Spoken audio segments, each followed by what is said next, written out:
Hello everybody, this is Brand Breaker from Aesc Games, and today I am so thrilled to be able to show you the preview of the Kickstarter page. We're going to go through all the different content, all the different sections that are in here, the different pledge levels, what's in the box. We're going to get to show you the entire collector's edition, which is something I've been keeping really close to my chest. We've been teasing things out a little bit on social media, but we'll actually get to dive into what is inside the collector's edition, and we've got some really fun surprises along the way. So let's jump in and get started. Here's the page, folks. Now this entire top section, this is actually all of the content that is on the pre-launch page that's out there and it's publicly available. All of this will change when the campaign launches. We'll have a different description and things like that that actually be optimized for the campaign.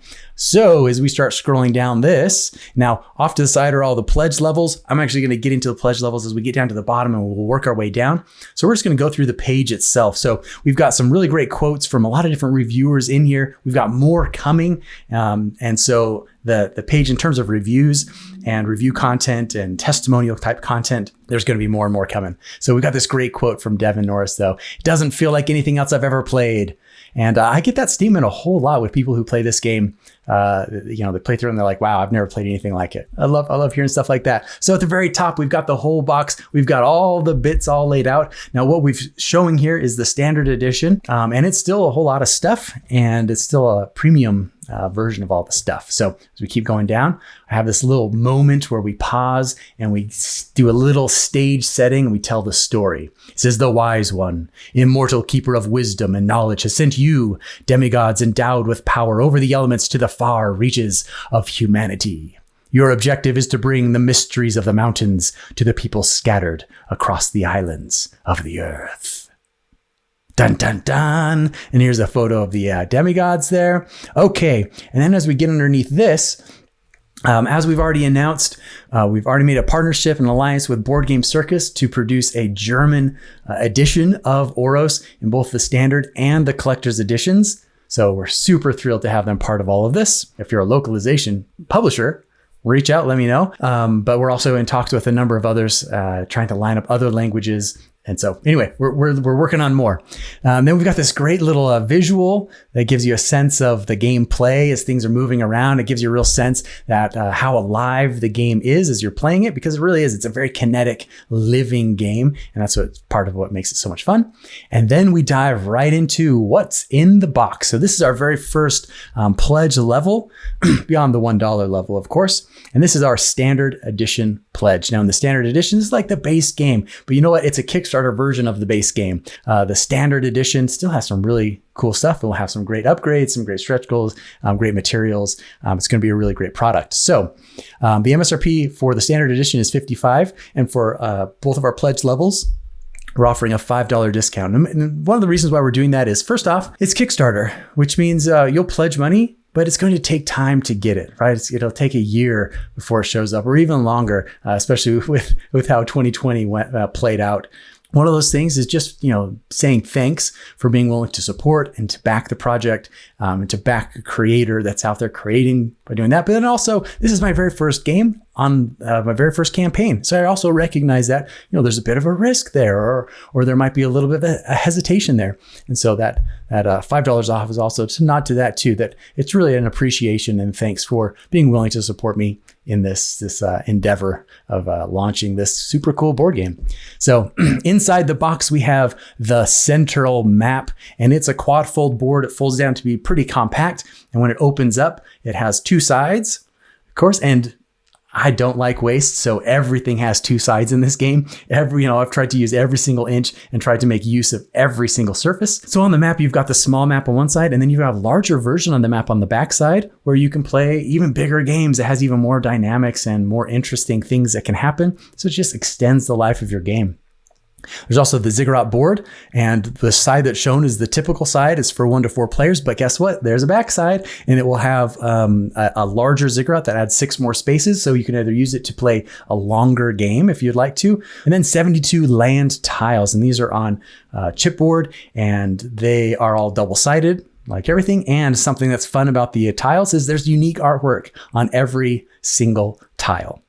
Cool stuff, right? We're not duplicating anything on the tiles. And then we also have 4 demigod player mats, and these are also double-sided. On one side is the side that you'll use for your demigod as you're playing, as your player mat, but then you flip the board over and the automa is on the back side of every single player mat. And then we have our sacred site tiles. These will also be printed double-sided, so the same artwork will be on the back side. And that just makes it really easy as you're placing things out onto the map or whenever you're using them, that you don't have to worry too much about how it's oriented. You can just stick it out there. There's 36 of those, so there's 9 per player. There's 3 different types of sacred site per player, and each player gets 3 of them, so therefore 36. We also have the Jade Jaguar token, which is just a simple little player marker, but it marks who the first player was. So if you get to go first, you get to hold on to that Jade Jaguar. Then we have 64 wooden player pieces. Now, these include the followers, and there's going to be 8 followers per player. And then there's also the wisdom caps, and there are 8 wisdom caps per player. So these are nice little wooden pieces, and that's how you're going to manage a lot of your actions and your little, society of followers. And then there's also 48 screen printed wooden volcanoes. So level 1, 2, 3, and 4. And there's 12 of each of those volcano types. And like it says there, we're already screen printing them rather than just having people rely on color. Let's just get the screen print on there. Just make sure that everybody knows that's a 1, that's a 3. Everybody knows the difference. So we're just going to go ahead and we're screen printing all of it. And then there are 4 demigod standees. That's what you'll be using on the ziggurat as you climb the ziggurat. And then there are 52 automa cards. There are 4 decks, and each deck has 12 cards in the deck. And all 4 of those decks, they align to the different demigods, and they're unique. They play the game in a different way, with a different strategy, with a different level of difficulty. And then below that, we have reveal number 1. So this is some secret content. So I've got 3 reveals that are going to be happening throughout the campaign. They're going to unlock every Friday. So there's going to be something to look forward to to start your weekend. We're going to start it off right with some sort of fun reveal. And all of these reveals are going to augment components inside the box, or they're going to augment the experience or provide something new and fun. This one says, what's better than an incredible game? How about a game within the game? Oh yes, this is going to be a fun one to reveal. This is our very first reveal. So the Friday after we launch, we're going to reveal what this is, and it's going to be fun. It's going to be so much fun. Okay, so that's everything that's inside the standard edition. It's all the cards, the pieces. It's everything that you would need. Of course, there'll be the box, and of course, there'll be the rule book, right? That'll be in there. But these are just the primary components. Okay, and then we have our collector's edition. And this is where things get really fun because we're able to take some of those base components and then upgrade them. Let's make them deluxe. Let's make the game like really something that a collector would actually want. So the MSRP for this edition is $80. Again, we're going to be giving it to everybody for $75. Like I said before, giving everybody a $5 break. Just as a thank you for being willing to wait so long to get a game, being willing to put money up front, being willing to back and support someone like myself who's out there making things and creating things and trying to do things. Thank you. All right, so the first things, it's going to include everything in the standard edition, but it's also going to have a raised spot UV on the box. And I'm not just talking like we're going to hit like a few little spots. We're going to actually put a blind spot UV embossing across the whole thing. So it's going to have this really cool sense of artistry to the box. I'm so excited about it. Okay. And then we have reveal number 2. Some more hidden content that we're not going to be talking about until we reveal it. So this is our second reveal. It'll unlock on July 30th, that Friday. We're going to start your weekend off right. That's going to be coming. Okay. So we say in here, what happens when you take a great thing and make it greater? This reveal. All right, you're not going to want to miss that one. All right, as we keep moving down the page, we've got upgraded wooden sacred sites. So instead of having the sacred sites all be the chipboard, we're going to take those out, and instead we're going to put in wooden sacred sites. So these are solid wood. They'll be painted the color for your player, and then they're also going to have a 4-color heat transfer artwork on top of the tiles. And so you'll get that artwork still on there, but they're going to be a lot bigger, right? So this is going to add a whole lot of table presence to the game, but it also makes, as you're building it, it's really satisfying because things, you stack the sacred sites when you're playing the game usually, but they're thin, they're little boards. with these, they're going to be really big. So you actually get to see that staircase start to grow up. Then you'll be able to see exactly where you are as you climb down the staircases of all the sacred sites. It adds a whole, just the visual appeal. It's just a whole lot of fun. Okay, so all the sacred sites converted to wood. We're also going to convert the Jade Jaguar, that first player token, to be a nice wooden piece. It will sit really nicely on the table. So that makes it even more fun to hold on to that thing, to be able to be the one that gets to go first. And then we're going to upgrade all of the demigod standees. Instead of being standees with the board, we're turning them into wood. So they're actually really quite thick wooden standees that will stand up really well on that ziggurat. But they're also there just because they're like really cool objects. They're really going to be really, really pretty. So all of the demigods, and again, full color heat transfer on all of those. Okay, now this is the part that I've just been so excited to show because nobody's seen this yet. We've teased just like a few little images, but the collector's edition will have a custom insert. And I've been working with Blackform, Sergio from Blackform, which is in the Netherlands. And he's been designing this beautiful, incredible tray that will hold all the components. It will help with storage for, everything will have its spot. So everything just feels really good. But not only that, but it actually will aid gameplay. So the way that this works is we've got 2 trays that'll be sitting up on the top, and those will hold all of the tiles and the volcanoes. And those are all the pieces that you need to take out and put out onto the table. And so what we're thinking is each tray will hold all the different types of tiles and all the different types of volcanoes. That way you can put one tray on one side of the table and the other tray on the other side of the table. Everybody always has access to the tiles that they need. They can easily grab them, pull them out, get them out on the table. We're trying to make this as easy as possible for like the game maintenance itself. So, and then as you take those off, there's going to be the boards that are stacked underneath that are being held together by the trays. When you pull the map and the ziggurat out, then it will reveal this whole little section where we're holding on to all the different player pieces, which will have their own little individual compartments that will hold the wisdom caps, the followers, the sacred sites, all that stuff in there. And then right through the middle, as you can see right through here in the little image that you can see there, are all the standees all lined up. So it just has this really beautiful presence as you open up the box. It's like, wow, so cool. And then you take those little trays out with the individual player pieces, and underneath there are all the Automa cards. So everything's just kind of nested and tucked away, and it all has its own little special space. So it makes setup a lot easier, and it makes storage a lot better, and it even aids the gameplay. So I think that this is an insert that actually adds quite a bit of value to the game, and also an ease of use when it comes to setting up the game and preparing it. All right, so we've got our whole custom insert, and then right underneath that is reveal number 3. Oros has layers and layers of strategy. Let's add more. All right, so this is going to be a fun little reveal that will add our very last week of the campaign. August 6th is when we're going to reveal what is underneath that little marker right there. So, oh man, I'm so excited for these reveals. I hope everybody's as excited as I am about them. I know what they are, but that may be why I'm so excited about them, but hopefully everybody gets excited about them as well. Okay, so that ends our What's in the Box section. We've gone through our 2 main pledge levels, the Standard Edition and the Collector's Edition. Below that, we start getting into and explaining what the game is and how it works and stuff like that. So we have a Meet the Game section.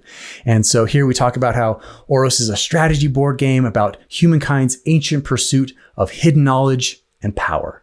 And we break down the primary mechanics of the game.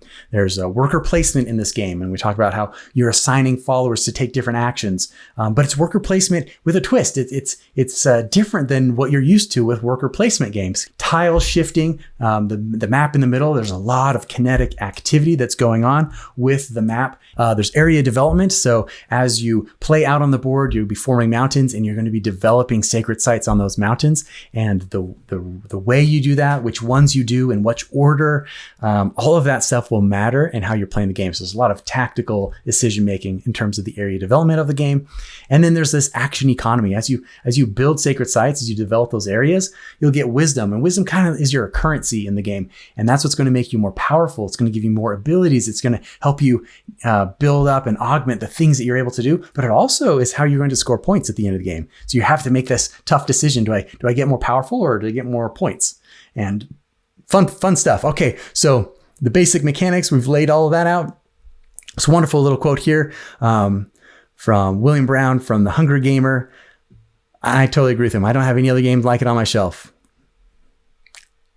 Yes. All right, on we go. And then we have a little section that breaks apart the different actions that are on the player mat and the different things that you'll be doing in the game. So you'll be shifting full rows of land tiles, which is different than moving small sets of land tiles, which is different than erupting volcanoes. And all of those things are augmenting the map itself. And then there are other actions that help you augment or to operate and to develop your community, your little society that's moving about and doing this. So you'll be building sacred sites. You'll take journeys across the land. You're going to be studying in sacred sites, and you're going to be returning from spaces of study. So that's basically like the breadth of the game. Something that's interesting is that you can't just take the same action over and over and over and over again, like you can in some games where, you're just like, I'm all in on this. And you just kind of do this, and you win the game. With Oros, you can't do it because when you take a shift action, you can't take it again. Your guy's there. So you have to move off of it before you want to take it again. And what it does is it forces you to take into consideration the totality of the player board and all of the actions. You actually have to activate each one of them in the right sequence, the right order. But you want to take advantage of every single action space. You don't want to miss out on any of them because every single one of them has value and benefit and can be used for your advantage. There's never a bad move. If you think about it and you're creative about it, there's always something you can do to make sure that action is valuable. So fun stuff. I get too excited about this game. Maybe I don't get too excited about this game. I get excited about this game. All right. We have this great quote from Allison. This game is amazing. And then as we keep going down, we have this little section about why back now. And this is kind of the, why Kickstarter? Why are we doing this? And why should you even back? And so I kind of make 2 points here. And the first one is, this is the kind of project that Kickstarter was really made for. When you're backing this project, you're backing a solo creator. Someone who's actually done all the design work, all the development work, all of the artwork and illustration work, all the rulebook writing, all of the Kickstarter promotion, putting all of this together, all the videography, all the how to play videos, everything you see, all the renders, the photography. I've done all of it. And so really, when you're back this project, you are supporting a creator. You're supporting someone who's invested the blood, sweat, and tears to create something that's really incredible and that's paid attention to a lot of the details. And I can't thank you enough, honestly, for just like showing up and being willing to just support me, because it means everything to me. So anyway, that's the first reason is you really are backing. You're not backing a big company with a huge development team and a marketing budget. You're backing someone who's independent, that's been doing this all on his own. So thank you for your support up to this point and through the campaign. Thank you. I can't thank you enough. But the second reason is a great game deserves great bits. And that I completely believe in, right? I could have sold this game to a publisher and let it go into retail, and it would have been a retail version of the game, and that's what it would have been forever. And I believe this game is good enough and interesting enough and groundbreaking enough that it deserves a spot on a collector's shelf. I think this deserves the great bits. As we fund and we get bigger and bigger and bigger as the campaign grows, we'll be able to add even more and more stuff into this game and more material upgrades and make it even better and better and better.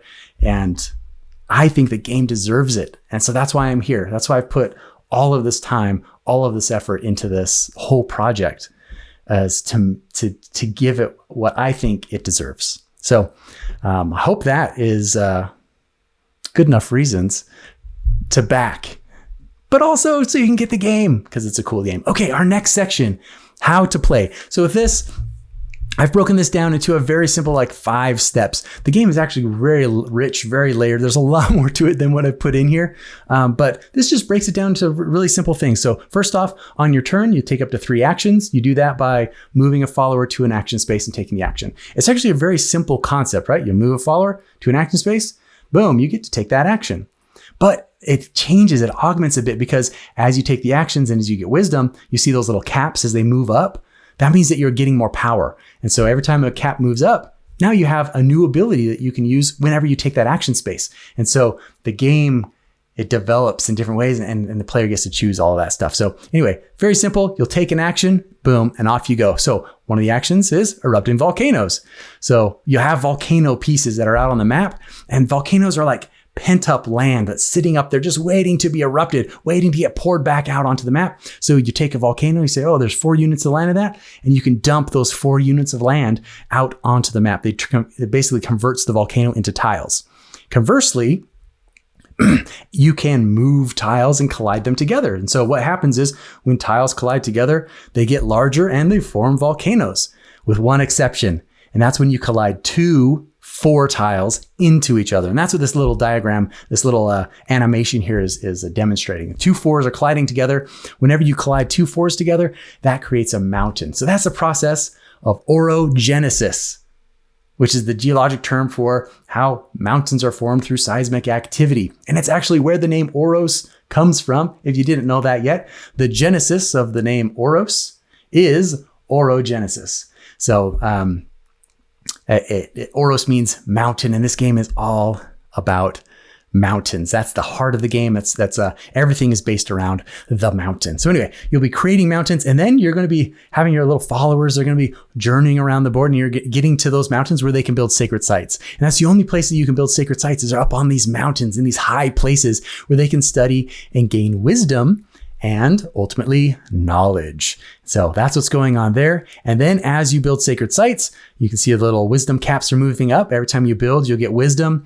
Every time you return from studying, you'll get wisdom. And also when you build, you'll ascend that ziggurat. And that's what this second part here, these little fellows here are jumping up the ziggurat. And when someone gets to that very top 15 spot at the top of the ziggurat, that's what's going to trigger end game. So you kind of have to pay attention as you're playing through the game. Where are players on that ziggurat? Because you know that the game's going to turn and start ending when someone gets to about that 10, that red 10, you know, oh boy, this game's going to end quickly. I've got to make sure I'm investing in points, right? I've got to convert from getting power to points. Anyway, we'll get into strategy another time, but that's what's going on here. Whoever gets the most victory points, which is knowledge in this game, it's all knowledge points. Whoever gets the most knowledge will be revered and beloved throughout all generations of time. Okay, and then we have a nice little link to the rule book. This is a quick little thing. This goes to a Dropbox folder. So whenever I have updates to the rule book, which is going to be popping it right in that folder. So you'll always have access to the latest rule book. Right now, the one that's in there is all up to date. But there are some pieces of artwork and things like that still need to be changed out. I need to do some scaling and stuff. So there's still some work on the rule book, but the rules themselves they're looking good. So if you are curious in the rule book, the link's already out there. I mean, I've got that posted all over the place, so it's really easy to find. But anyway, link to the rulebook. We also, I've created full how to play videos, both for the full base game as well as for the Automa. You can learn how to play the entire game in 20 minutes. And I walk you through step by step what every single action space does. This how to play video is actually a little bit old. There's a few tweaks. There's a few things that have changed in it. But I'd say 99% of it is it's perfect for learning how to play the game. So if you're curious, there you go. That's on YouTube. You can go find that. I mean, that's easy stuff. Okay, so then our next section talks about, it again, like gets into the game, but this time, this section is all about what makes Oros different? What makes it unique? Why is this not just like another board game that uses the same mechanics that we've seen before? What's making it so different? And so because there really are some innovative concepts in the game and things that people haven't played before, they haven't used before, haven't seen before, I thought, you know what, we definitely need to take some time to point out at least a few of those things that make the game really unique. So yes, there are familiar mechanics. There's nothing that will make you tip out of your chair or anything like that, but there are concepts that you've never seen before. So first things first, the game's based on geology. At least half of the mechanics are all based on real geologic phenomena. Hotspots, oceanic hotspots, shifting tectonic plates, colliding land masses, building up, erupting volcanoes. Those are all critical parts of the game, and they're all built in right into the game. And so there's this shared environment in the middle. That map is all shared. Nobody gets to own any of that. And it's just constantly moving. It's constantly changing. It's like this living organism, just like the Earth really is. It's a living organism. Even though it may seem stable, it's alive. And it's the same thing in the game. The entire map is alive, the whole game, which is really fun and really interesting. It really, you have to pay attention. You have to pay attention to what other people are doing. You have to kind of anticipate, oh, they'll probably do this. They'll probably do that. They'll probably do this, which means I'll be able to do that. You kind of have to, there's a lot of things that you can factor in as you're playing the game, which makes it fun. All right. Next thing, player developed asymmetry. Oftentimes people see the player mats and the very first question they ask is, oh, there's characters. What are their superpowers? Right? Like, well, give me the power that you assigned this person. And I've made this conscious decision to not assign players powers up front. Because as the designer, yes, I could just like slap on a little power to each one of these things. But honestly, it's very superficial in this game because the game itself is asymmetric as you play it. But the asymmetry is developed by the players.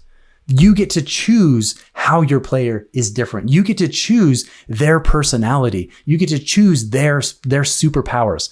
And it doesn't take very long as you start playing the game. Pretty soon you have powers that nobody else has.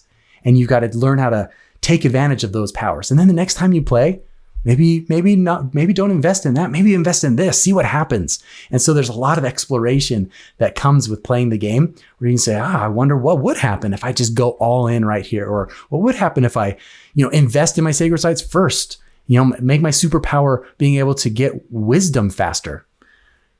A lot of different strategies here, but what's a lot of fun is that the players get to develop the asymmetry of the game. It doesn't have to be dictated by me up front, who's not even sitting at your table.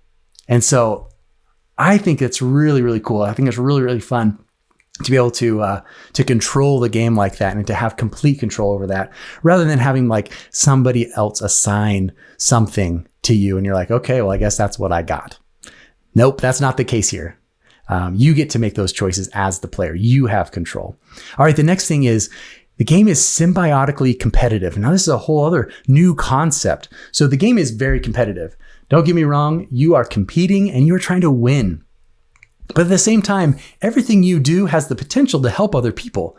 And as you play the game, part of it is you want to be near other people. You kind of actually want to work a little bit together because you want to take advantage of what they're doing. But at the same time, you kind of want them away from you. You kind of want to make things as inconvenient or as expensive as possible for them, right? Because you're still competing with them, but you know that if you're close to them, you'll actually be benefiting yourself. So there's this dichotomy, this constant pull of like, do I stay? Do I go? Do I help? Do I not help? Do I push them away or do I push them closer?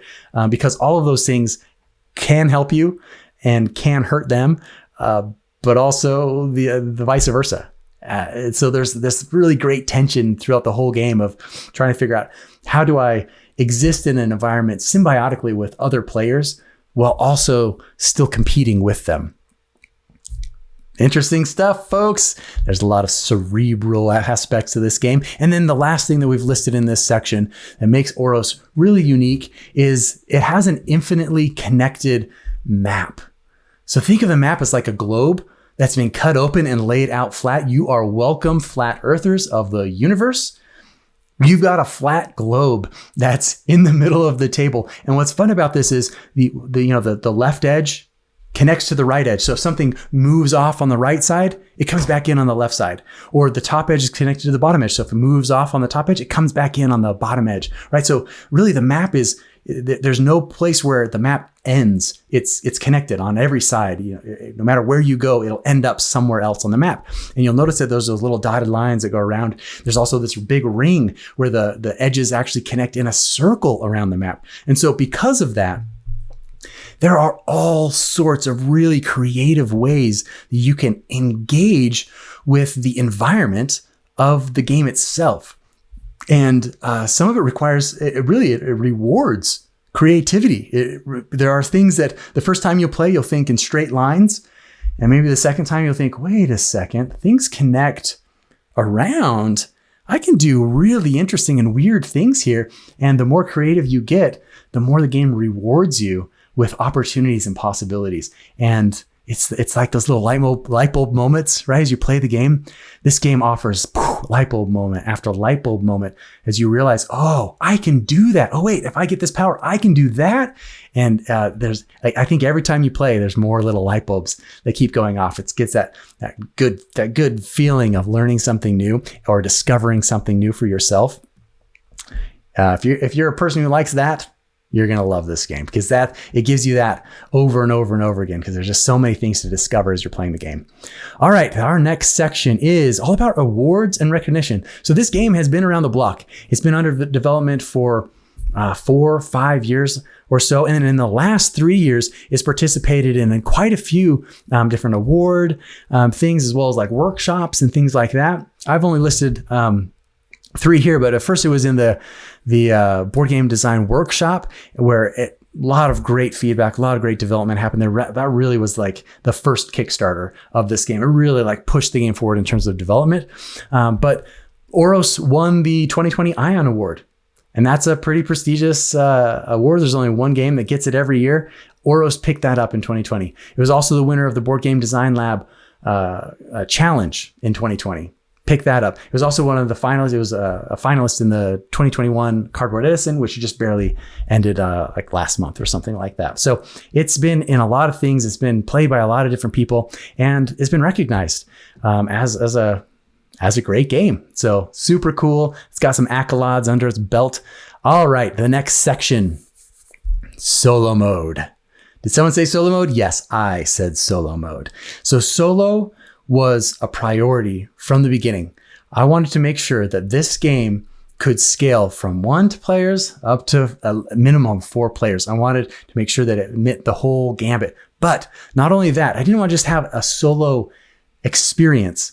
I wanted the game to really feel like it was at home for solo players. And so what I've created is 4 unique automa. So each of the demigods flip over and they legitimately have a personality on the backside. The little deck of cards that comes with them, they're all balanced a little differently. So they play at different difficulties. They take different strategies. You have to play them a few times and then you start to like feel their personality a bit and you have to adapt to be able to play the game for that automa. And then you start playing a different one. It plays the game differently. And you have to learn how to adapt to the things that automa is going to do versus the other automa. Now, when you're playing solo, you actually play with 2 automa at the same time. So you're adding 2 of them in. And so because of that, there's a lot of different ways you can mix and match who you're playing against. And then because the decks are being shuffled, you never know what order things are coming in. So there's a lot of variety here. There's a lot to love for solo players. The game itself, Oros, it's all based on 3. So you actually need at least 3 players to game. That's why to play the game, which is why you play a solo game with 2 automa. But when you play a 2-player game, you'll add 1 automa in. And now for 2 players, you can always not score the automa. You don't have to actually like track the wisdom and compete against the automa if you don't want to. If you're more into like, I want to play a game with this person, the automa is there simply to facilitate the gameplay, to keep it going, keep it moving, keeping it interesting. And so you just add it in. But the automas for 2-player are pretty competitive.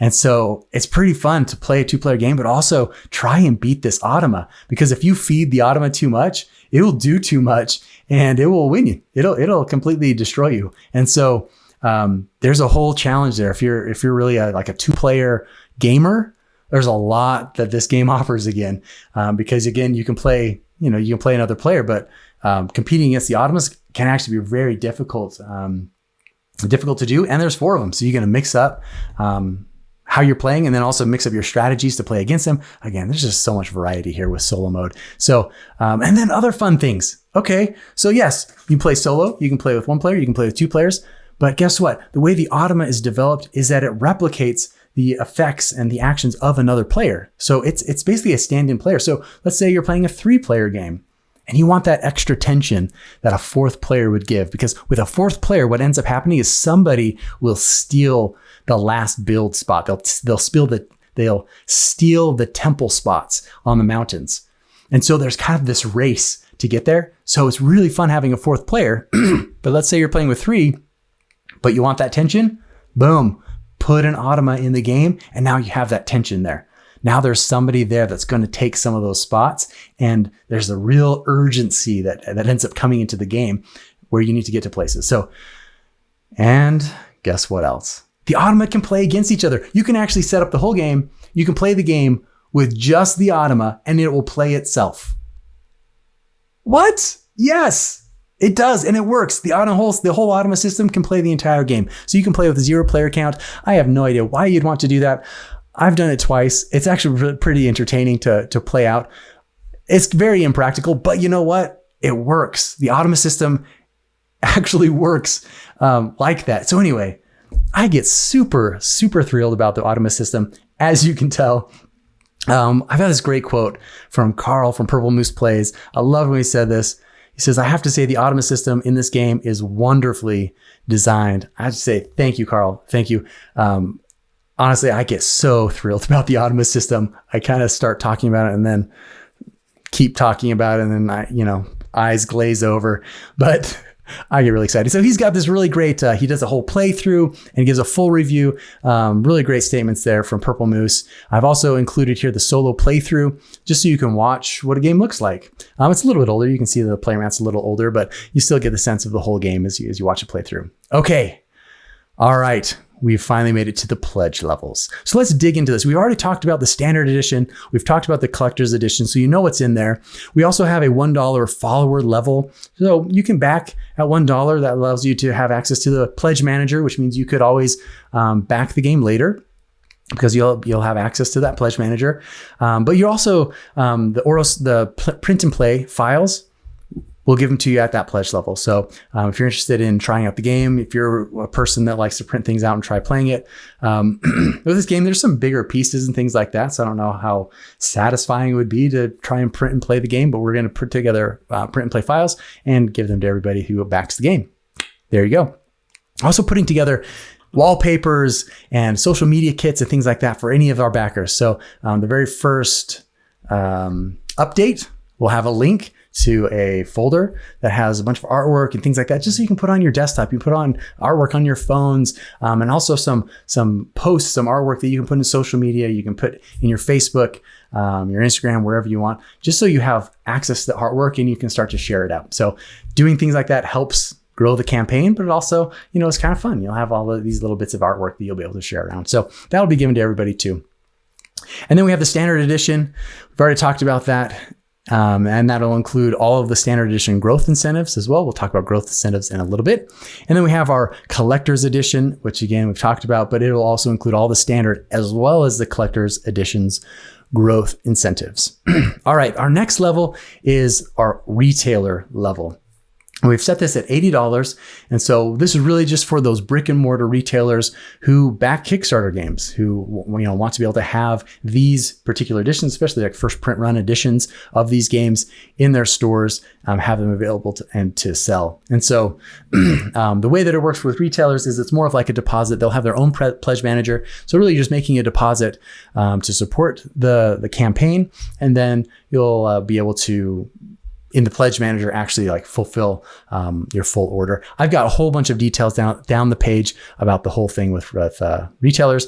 You can get into that. And then our bottom two pledge tiers, and these ones jump up quite a bit. So really, these two pledge tiers exist solely because we know that there are people out there who are willing to support creators, right? Like angel investor type people who, while they love getting the game, while they love having the bits and pieces, they also love being able to just support people like myself, people who are out there making things and trying their best to create really, really cool stuff and put it out into this world. And so we've got two levels for the wise ones, our wise backers.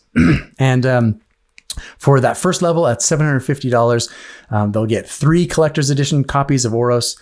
We'll also be putting together 4 exclusive art prints from Oros Demigod art prints. And this is artwork that, though it would be based on the artwork of the game, won't be identical to the game itself, but actually like really nice prints of the game itself, signed by the artist, which is me. And then also an invitation to play Oros online. or in person too. I'm happy for you to come over to my house. We'll have some dinner and we'll play.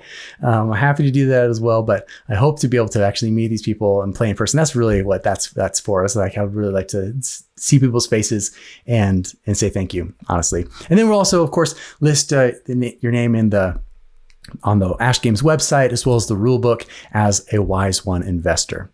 And then we have, and there's only a limit of 12 of those. And then the final level, and this is a limit of 3, is the Golden Wise One. And this is what I'm so excited for. I'm really, really pumped about this. For the Golden Wise Ones, they'll get everything that's in the Wise One pledge, but we're also throwing in one additional collector's edition copy of Oros, but it'll be gold leafed by hand with gold leafed accents by artist Ammon Anderson, who does professional gold leafing. And so, like it says there, 23 karat gold leafed accents through the entire game. The demigod standees, the jaguar, the sacred sites, the board pieces. It'll have all sorts of gold leafing accents. There's only going to be 3 of these in the world. So, I mean, that's a real collector's item, something that's just like really, really special, which is really like a huge thank you, of course. There you go. Those are our pledge levels. All right, let's keep moving on. Reviews. All right, and we've got, like I said, we've got more reviews coming. So we've got all sorts of really great statements, though, from a lot of different people. Oros is an incredible puzzle and a beautiful game. We have things. This is definitely the game for you. It's innovative. I love this quote. Oros is a powerful game that makes you feel powerful. Oros has deep strategy. It's highly recommended. A lot of great statements from a lot of great people. Every single one of these is separated as its own image. You can click on it. It'll take you right to wherever that person said it, whether it's in a blog, YouTube video, on social media, wherever it was. These are all clickable.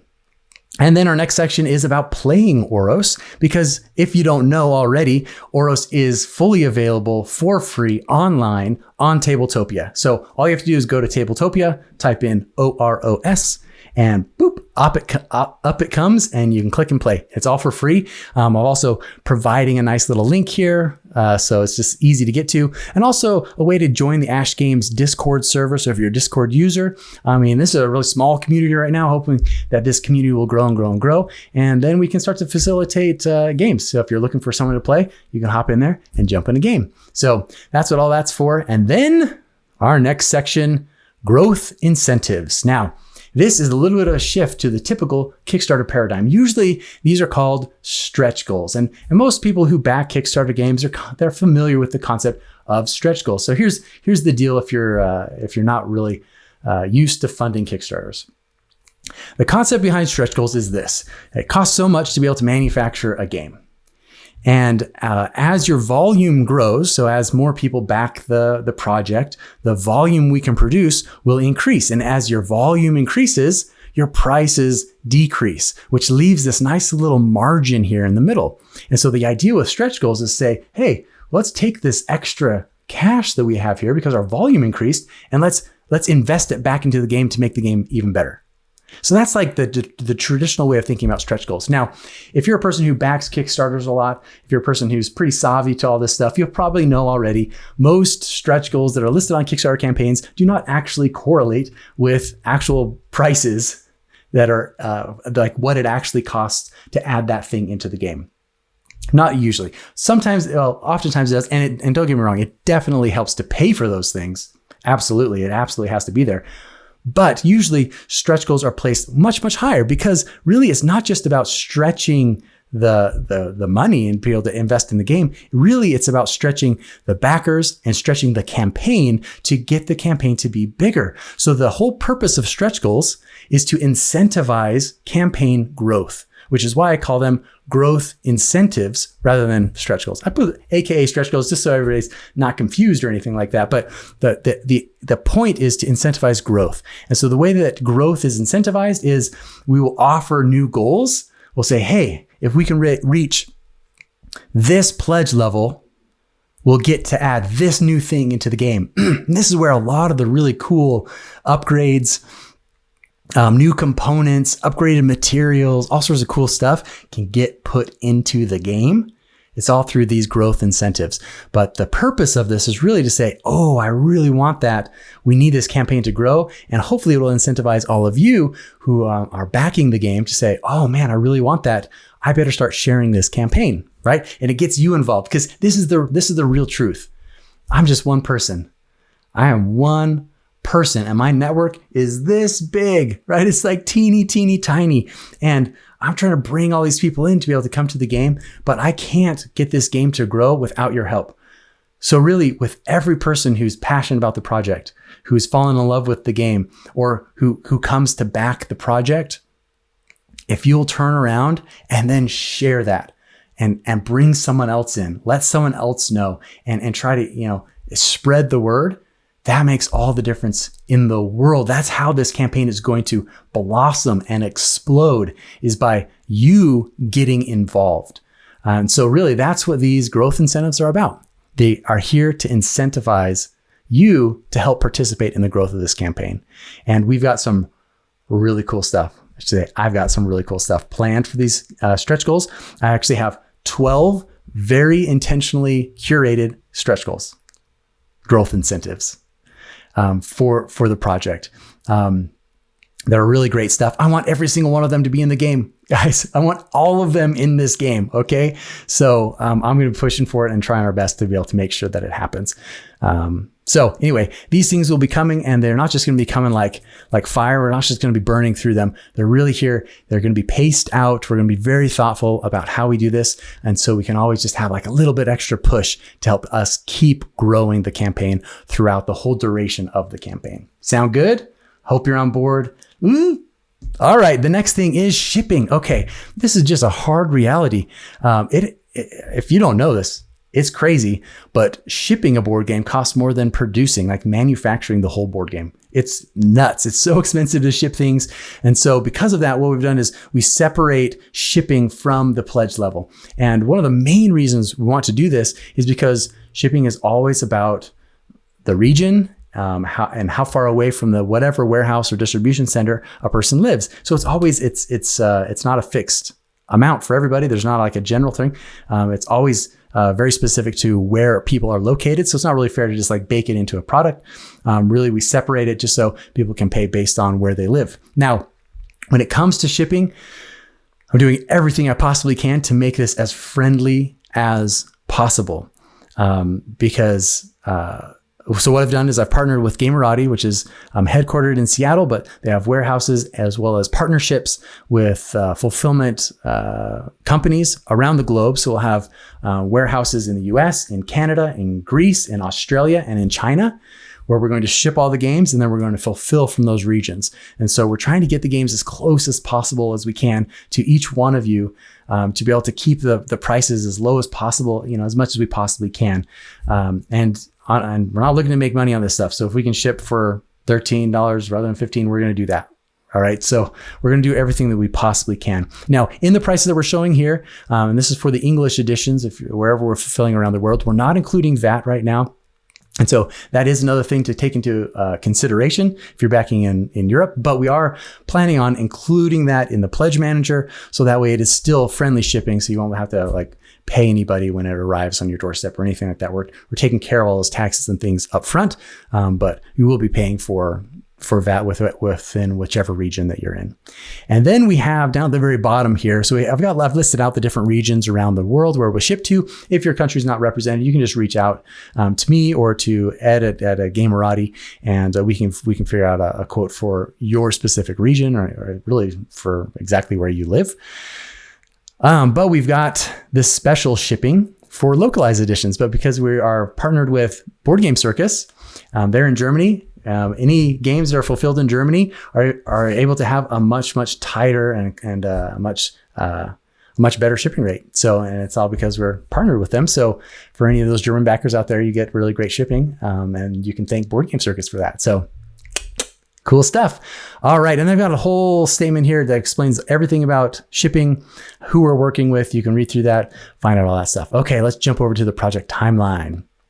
All right. Right now, the project timeline, I'm actually going to jump to the very bottom where we're delivering in October. So that may seem like it's really far away, and it is. And I have no intention of actually hitting that, I want to deliver way before that. But what I'm doing here is I'm padding our project a lot. And that's mainly because everybody saw what happened in 2020. And if you were backing projects through 2020, everybody knows every single project was 3, 4, 7 months behind. And so I'm being very cautious. I'm being very liberal with my timeline here. I'm giving us a lot of space, and I totally intend to hit every single one of these milestones early, but I want to be the good guy here. I'm going to say this is where we're shooting for, and I'll keep you up to date as we're doing all of the finalization process, the manufacturing process, the freighting process, the fulfillment process. We'll keep you up to date on all those things. But this is a good little estimation of what our timeline, what we're at least planning on for the timeline. Sound good? And I'll add a little statement down here to explain a little bit more about that. And then we have a little section about localization. Right now, I've said we've got German lined up, and we hope to have more. And so if you're interested, if you're a localizer and you're interested, please reach out. I'll definitely have a conversation, and let's see if we can line something up to make something work. Because I really would love to be able to have, especially with like some of the larger languages where there'll be a lot of backers, to be able to provide this in their language. But I will say, and it's not represented right now on the page, I should add this in. If we don't have your language represented, I do hope to have PDFs localized for different languages, at least for some of the major languages. If we don't actually localize the full game, we'll at least translate the rule book and have the PDFs available, so you'll be able to at least learn how to play the game in your own language. Really, the game itself, there's only one component. It's just the player mats that require localization. All the rest of the pieces don't. And so really, it is just learning how to play the game. Once you understand how the maps work, you'll be good. So anyway, and then we have a section here for retailers. So retailers can read through that and how the pricing works there. And then we're at the end. We're talking about Aesc Games. I have a little description about myself. I guess a little bit about Aesc Games, the company Aesc Games, which is a company I formed just to be able to run this project. And so me and Ash are the same thing. And I have a little thing here to explain how to pronounce Ash, because everybody's always curious about what in the world this is. But Ash is that little symbol there that has the A and the E merged together. So I've got a little description so you can learn about that. And then I've listed out the support crew. So even though, yes, I've been a solo player in all of this thing, there have been many people who, first off, who just stepped in and play tested and given great feedback, but also a few people who've played a great role in helping to build this campaign and then doing some support. So we have Dr. Haley Larson, who's a close friend of mine. She's been helping with social media and also just like bouncing content off each other and building up content, just so we've had a really great presence out there. So huge thank you to Haley. We have Ammon Anderson. He's the one who's going to be doing all the gold leafing. Like I said, he's done that professionally in many large scale giant buildings. But he's a professional artist, illustrator. He's also a board game designer. He's a close friend of mine. We have Ed Healy listed here. So he owns and operates Gamerati. He's who will be managing all of our fulfillment and logistics. And he's got a nice long track record of doing this. He knows what he's doing. So we're going to get the boxes to your door. All right, we're going to get them there. I also have listed Daniel from Board Game Circus, who's also helping just as a consultant, not only to help with the German side, but also he's been a great consultant in just on the whole publishing side of this project. He's given me some really great advice. So just know that I'm not just making this stuff up. I'm talking with some really smart people who've got my back. And then I also have Sergio from Blackform listed. Brilliant guy, making wonderful trays at Blackform. This is a link so you can go check out his site if you're ever curious about Blackform. Super cool stuff. And then a whole bunch of social links. And then we've got to the bottom, risks and challenges, all the environmental stuff. I hope that was an enlightening and an interesting first look at the Oros Kickstarter page. I will be sending out a link to that page a day before we launch, just so you can read through everything, get familiar with everything. And then Tuesday morning, 10 a.m. Mountain Time, this campaign will go live. And I really hope to see you all there. Thank you so much for your support. And we'll see you on Tuesday.